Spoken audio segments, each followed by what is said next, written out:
Now to a new report on the race for 2020 that says the electoral map could be the smallest in years. The Washington Post laying out new evidence that the election could come down to just Pennsylvania, Michigan, Wisconsin, and Florida. Dan Baltz reporting that many analysts point to Wisconsin as the single state upon which the election could turn. Let's bring in Bishop Garrison, co-founder of the Joseph Rainey Center for Public Policy, and Republican strategist Brian Darling, founder and president of Liberty Government Affairs. Good morning, gentlemen.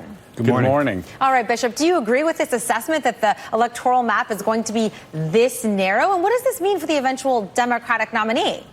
Sure. Well, ultimately, you need to focus in these potential states. And the electoral map has always really been about 11 or 12 states, your battleground states to begin with. So the idea that the focus is going to be a little more narrow, we just saw that in 2016. So no one should be necessarily that surprised that we're going to have that big of or that small, I should say, of a focus again, concentrating these particular states. But at the end of the day, we want our current president and we want our Democratic candidate to do all they can to speak to all people and to speak to all voters, because ultimately they're not just going to represent those four states. They're going to represent the totality of the country.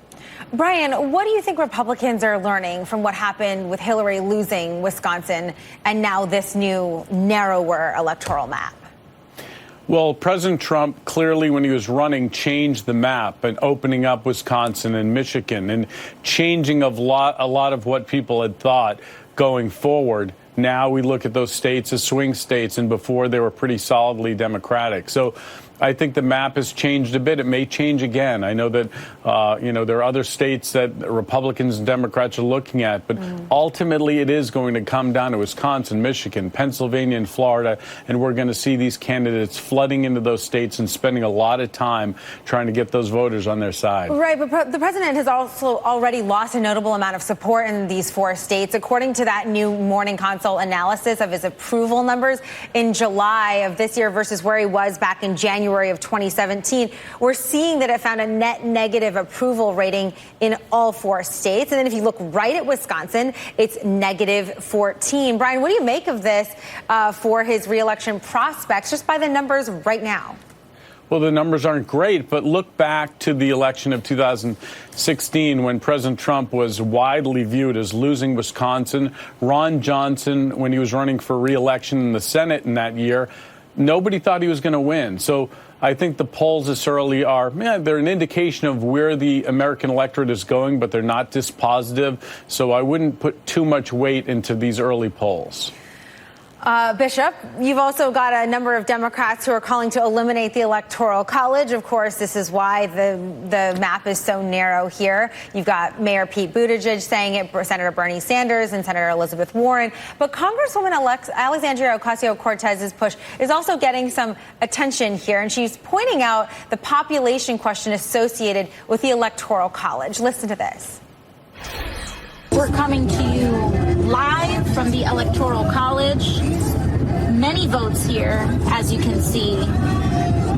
Very efficient way to choose leadership of the country.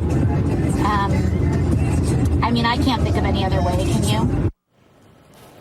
All right, she's also tweeting that the Electoral College is racist. So what do you think here? Do Democrats overall, is she bringing up an issue that is valid here?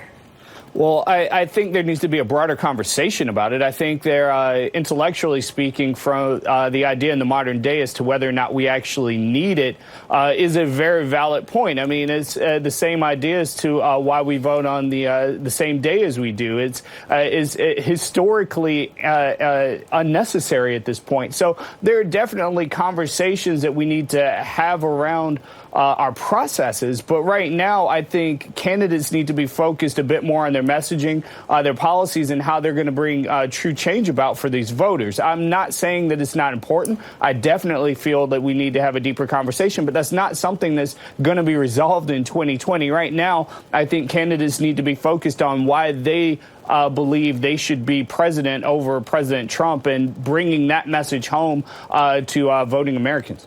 Brian, we also know that some Democrats think that Texas is now in play for 2020. Do you think so? No. I think Republicans... Yes, it is. He's wrong. It is, absolutely. Well, if Texas is in play, then it's over. We can mail it all in and go home. Agreed. But Republicans have always been looking at California. Oh, we can win California, and that never happens. Texas is not in play. We saw in the last election what happened with Ted Cruz winning re-election. But looking back to the Electoral College, it's very important that we preserve the idea of federalism. We're a democratic republic, and it's very important to keep that balance. Our founders had a plan for the country, and that's what they came up with, the Electoral College, but and Brian, it serves us well. All right, Brian, guys, I know we could talk about the Electoral College all morning. I'm a nerd like you guys, too, but we got to go. I'm so sorry. Thanks for waking up early with us, Bishop and Brian. Thank you. Happy to be here.